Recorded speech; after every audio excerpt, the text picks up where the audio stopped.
beliau, ternyata Nabi masih berpuasa hanya tanggal 10 Muharram.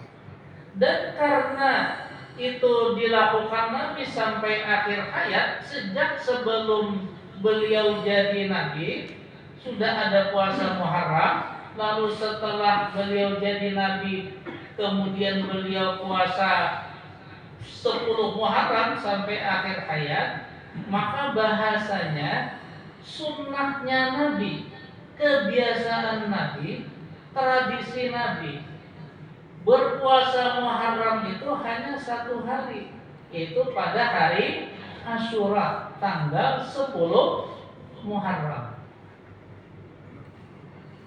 Karena arti sunnah tadi adalah sesuatu yang biasanya dilakukan Nabi secara terus menerus, dan itulah menurut hadis-hadis tadi yang secara terus menerus dilakukan oleh Rasul Shallallahu Alaihi Wasallam.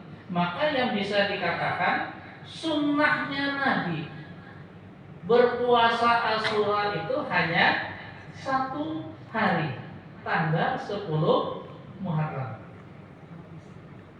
Oleh karena itu maka ketika tadi dalam hadis riwayat Bukhari dari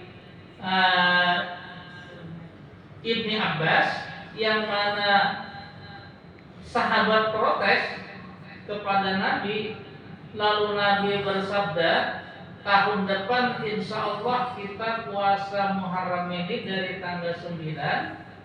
Itu hanya bisa dipahami bahwa Nabi membolehkan puasa Muharram itu dari tanggal 9 lalu menjadi 2 hari dengan tanggal 10.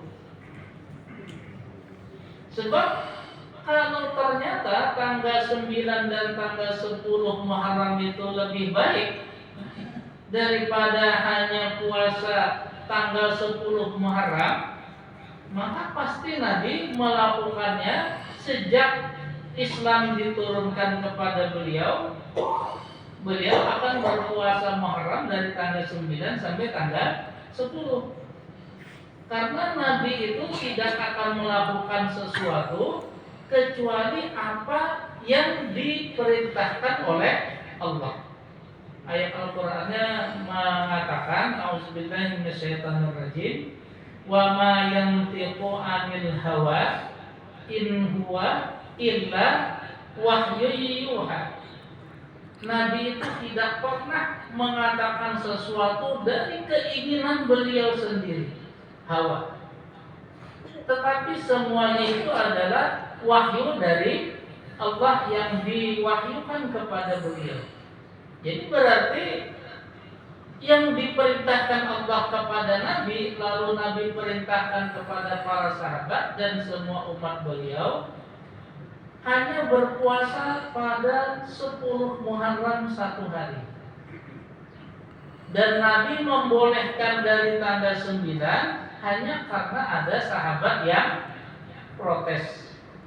Sebab sahabat itu tidak suka sama dengan orang Yahudi.